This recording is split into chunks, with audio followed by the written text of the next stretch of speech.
বাড়িতে যদি বাসি ভাত থেকে যায় এক বাটি বা তারও কম, তাহলে আপনারা এই রেসিপিটা তৈরি করে নিতে পারবেন। একদম খুব অল্প সময়ে তৈরি হয়ে যায়, আর বাচ্চাদের তৈরি করে দিলে বাচ্চারা খুব মজা করেও খাবে। চলুন তাহলে দেখে নেওয়া যাক। প্রথমে আমি একটা টমেটো, একটা পেঁয়াজ, একটা কাঁচা লঙ্কা আর অল্প কিছু ধনেপাতা নিয়ে নিয়েছি। এবার আমি পেঁয়াজটাকে কেটে নেব।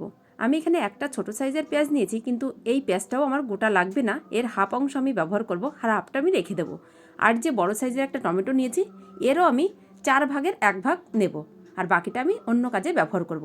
এতটা আমার লাগবে না, যেহেতু আমি 1 বাটি ভাত নিয়েছি, এর জন্য কিন্তু এই উপকরণগুলোই যথেষ্ট। এবার পেঁয়াজ, টমেটো, কাঁচা লঙ্কা, ধনেপাতা এক এক করে সব কিছু একটু ছোট করে কেটে নেব।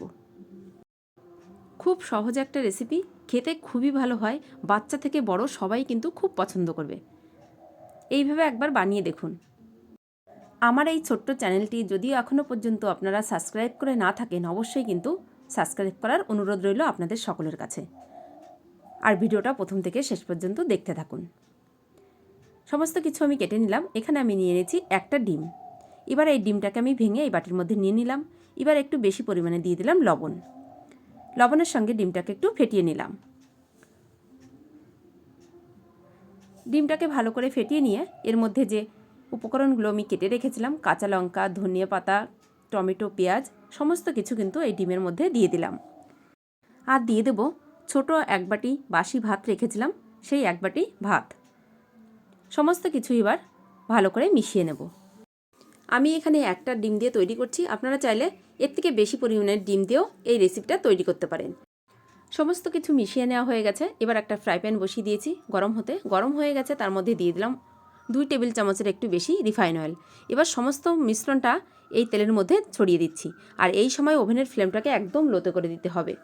তেলটাকে ভালো করে গরম করে নিয়ে একদম ওভেনের ফ্লেমটাকে লোতে করে দিয়ে ভাতটাকে ভালো করে প্যানের মধ্যে ছড়িয়ে দিতে হবে। একটু চামচ দিয়ে সময় নিয়ে ছড়িয়ে দিতে হবে, যাতে করে একটা অমলেটের মতন দেখতে হয়। এবার ঢাকনা দিয়ে ঢেকে দেব 5 থেকে 6 মিনিটের জন্য। একদম ওভেনের ফ্লেমটা যতটা লো করা যায় ততটা লোতেই কিন্তু এই রান্নাটা করতে হবে। 5-6 মিনিট পরে ঢাকনাটাকে খুলে নিলাম। এবার একটা ঢাকনার সাহায্যে এইটাকে আমি উল্টে নিচ্ছি। এবার এই ঢাকনার উপরে আমি ঢেলে নিলাম। এইভাবে আলতো করে আমি এটাকে উল্টে আবার প্যানের মধ্যে অপর পিঠ ভাজা হওয়ার জন্য দিয়ে দিলাম। এই কাজটা খুব সাবধানেই করতে হবে। উল্টে দেওয়ার পর আবার আমি ঢাকনা দিয়ে ঢেকে রেখে দেবো আরও 4-5 মিনিটের জন্য। একটা জিনিস মাথায় রাখতে হবে, এই রান্নাটা কখনোই কিন্তু হাই ফ্লেমে করা যাবে না, লো ফ্লেমে করলে একদম পারফেক্ট হবে। 4-5 মিনিট পর ঢাকনাটাকে আবার খুলে নিলাম। ঢাকনা খুলে এটা কিন্তু গরম গরম পরিবেশন করে নেওয়া যাবে। এবার আমি এটাকে একটা প্লেটের মধ্যে নামিয়ে নেব। আপনাদের কেমন লাগলো আমার এই ছোট্ট সহজ রেসিপিটি অবশ্যই কিন্তু কমেন্ট করে জানাবেন। যদি ভালো লাগে এইভাবে তৈরি করে বাচ্চাদের দিতে পারেন। রেসিপিটা দেখার জন্য অনেক অনেক ধন্যবাদ আপনাদের সকলকে।